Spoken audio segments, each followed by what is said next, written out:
Hey everyone! Today, we're diving into a really cool and inspiring story from history. The story of the Waldensians. These were people who stood up for their beliefs, even when it meant going against the rules of their time.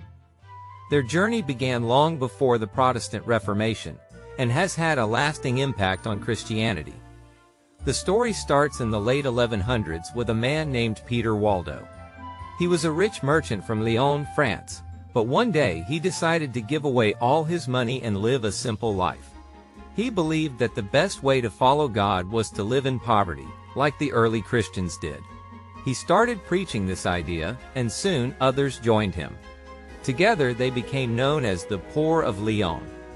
The movement grew and spread to the Cottian Alps, a region now part of France and Italy. But the Catholic Church, which was very powerful at the time, wasn't happy with this new group. By 1215, the Waldensians were labeled as heretics.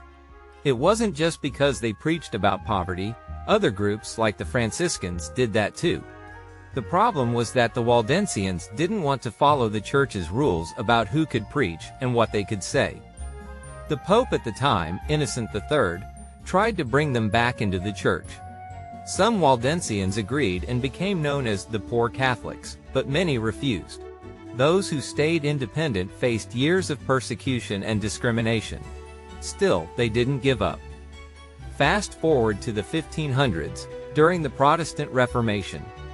By then, the Waldensians had found common ground with early Protestant leaders, like Heinrich Bullinger from Switzerland. In 1532, they officially joined the Protestant movement at a meeting called the Resolutions of Chanfaron. From that point on, they became part of the Calvinist tradition, which is a branch of Protestantism. Life wasn't easy for the Waldensians. In the 1600s, they were almost wiped out because of severe persecution. But they held on.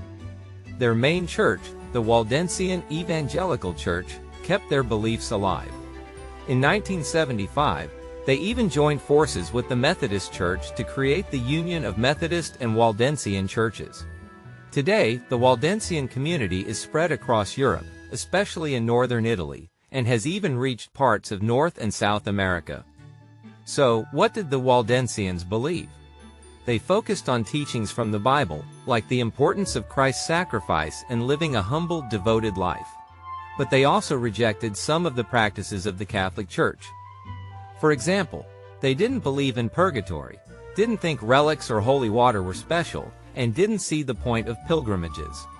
They felt that prayer was equally meaningful whether it was said in a fancy church or a simple barn. One of their big differences with the Catholic Church was about baptism. The Waldensians thought baptism should be for people who were old enough to decide to follow Christ, not for babies. They also didn't believe in confessing sins to a priest or praying to saints. Instead, they believed that everyone could have a direct relationship with God. The Waldensians were also ahead of their time when it came to making the Bible accessible. They translated parts of it into everyday language, so regular people could read and understand it. At a time when the Bible was only available in Latin, this was a huge deal. They held secret meetings in small groups where they prayed and shared their beliefs. Traveling preachers, called barbus, went from town to town spreading their message in secret. Over time, their beliefs evolved. In the early days, they stuck closely to Catholic traditions, like fasting during Lent. But after joining the Protestant Reformation, they adopted more symbolic views of things like the Eucharist, and moved further away from Catholic practices. Most of what we know about the Waldensians comes from the writings of their opponents, especially the Catholic Church. These accounts are biased, but they still show how dedicated the Waldensians were to their faith. One example is a poem called The Noble Lesson, written in their language, Occitan, which gives us a glimpse into their struggles and beliefs. And the Catholic Church's reaction to the Waldensians was harsh and unforgiving. In 1184, during the Synod of Verona under Pope Lucius III, the Waldensians were officially kicked out of the church. Their teachings and refusal to follow church rules put them on a dangerous path. By 1215, Pope Innocent III called them heretics at the Fourth Lateran Council. This led to serious punishment. In 1211, over 80 Waldensians were burned alive in Strasbourg. This was the start of many years of violence against the group, nearly wiping them out. For a short time, the Waldensians even ruled the city of Buda in Hungary from 1304 to 1307. But their resistance to the church didn't stop there. They even excommunicated Pope Benedict XI, which made them seem even more rebellious.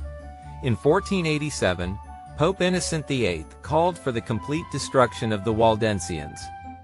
He issued a papal order called Id Nostri Cordis, which led to military campaigns against them in the Dauphiné and Piedmont regions.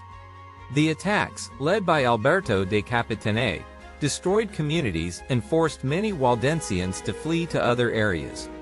Even though Charles I, Duke of Savoy, tried to make peace later, much of the damage was already done. Thousands of Waldensians lost their homes and land. There were rare efforts to make peace. One example was in 1491, when Angelo Carletti di Chiavasso, a Catholic leader, worked to ease tensions between Catholics and Waldensians. However, these efforts didn't do much to stop the hatred and mistrust that had built up over time. In the early 1500s, news of the Protestant Reformation reached the Waldensians. Seeing an opportunity, their leadership council, the Tavola Valdese, decided to explore these new ideas. By 1532, after meeting with Swiss and German Protestant leaders, they officially joined the Reformed Church. This important decision was made during the Synod of Chanfaron, where Protestant leader William Farel encouraged them to fully embrace Protestant beliefs. The Waldensians even helped fund the translation and publication of the French Bible by Pierre Robert Olivetan, which was completed in 1535 with help from John Calvin. Joining the Protestant movement brought new dangers. In 1545, King Francis I of France accused the Waldensians of being traitors. This led to the Massacre of Merindol, where entire villages were destroyed and many were killed. Survivors were forced to flee or live under constant threat. In 1561, a treaty temporarily allowed the Waldensians some freedoms, like the right to worship and live in peace. Prisoners were freed, and refugees could go home. However, this peace didn't last long. The Waldensians, like other Protestants in France, suffered during the French Wars of Religion, which went on until 1598. The Edict of Nantes in 1598 gave Protestants, including the Waldensians, some protection. But in the 1600s, efforts to eliminate them started again. In 1655, the Duke of Savoy ordered the Waldensians to either attend Catholic Mass or move to remote mountain areas within 20 days. This was during the freezing winter, leaving the Waldensians with few options. Many fled to the upper valleys, where they were welcomed by fellow Waldensians. When forcing them to convert didn't work, the Duke's troops attacked on April 24, 1655, leading to the Piedmont Easter Massacre. The violence was horrific.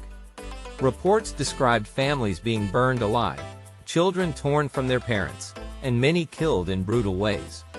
Around 1,700 Waldensians died.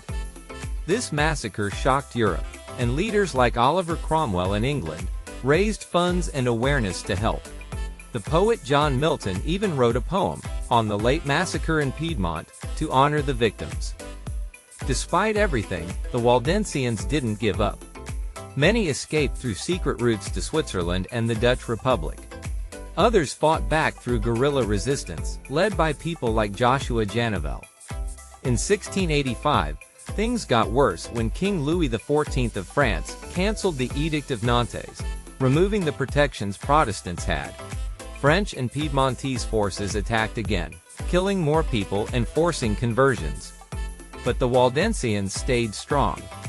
In 1689, led by Pastor Henri Arnaud, a group of exiled Waldensians returned to their homeland in what is now called the Glorious Return. Against great odds, they reclaimed their valleys and managed to find some peace. And after the French Revolution, life changed drastically for the Waldensians in Piedmont. The revolution's ideals of liberty and equality brought them freedom of conscience, and in 1848, King Charles Albert of Sardinia gave them civil rights. This was a huge turning point for a group that had faced centuries of discrimination. With newfound religious freedom, the Waldensians began moving beyond their home valleys. By the time Italy became a united country, they had established congregations across the peninsula. Some of these groups grew through preaching, while others were formed by Waldensians who had migrated for better opportunities. Despite this progress, many still lived in poverty and faced social challenges. These hardships drove some to emigrate even farther. At first, they worked seasonally in places like the French Riviera and Switzerland. Later they settled in places as far away as Uruguay, Argentina, and the United States, creating thriving communities. Those who stayed in Italy saw improvements over time. Economic growth and better social integration helped many Waldensians succeed. By the late 1800s, they were well known for their role in Turin's chocolate industry. In fact, Waldensian companies are credited with creating Gianduja, a popular hazelnut chocolate. The 19th century also saw a rise in Waldensian scholarship. Important manuscripts, like the Romant version of the Gospel of John, were preserved in Paris and Dublin. These texts inspired works like William Stephen Gillies' 1848 book, which explored the history of the Waldensians and their use of the New Testament. Education also became a focus. In 1855, the Waldensians opened a college in Torre Pellis. It later moved to Florence and eventually to Rome in 1922, becoming a key institution for training ministers and promoting learning. Over the years, the Waldensians became more accepted in Italian society. Some of their descendants, like writer Italo Calvino and politicians Domenico Maselli and Valdo Spini, achieved national prominence. The Church's focus on helping marginalized communities, promoting social justice, and supporting religious freedom earned them respect. Even Italians who didn't belong to the Church admired its work and contributed financially. A historic moment came in 2015 when Pope Francis visited a Waldensian temple in Turin. He apologized for the Catholic Church's persecution of the Waldensians, asking for forgiveness for the unchristian and inhumane actions of the past. This was a major step toward reconciliation after centuries of conflict. Today, the Waldensian Church is a Protestant church rooted in the Reformed tradition of Huldrych Zwingli and John Calvin. Their beliefs are based on a 1655 Confession of Faith, which itself is drawn from the Reformed Confession of 1559. They recognize only two sacraments, baptism and the Lord's Supper. Decisions for the Church are made at an annual synod, while local congregations are managed by consistories led by pastors.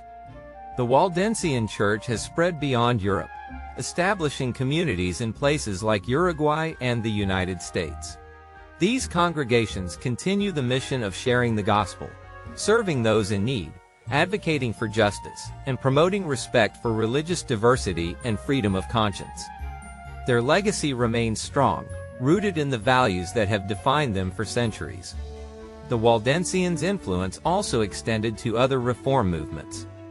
For example, they inspired the Zwickau prophets, who supported believers' baptism, and the Bohemian Reformation, especially through figures like Peter Chelsekai. Chelsekai was influenced by Waldensian ideas early in his life, as there were Waldensian communities in the area where he grew up.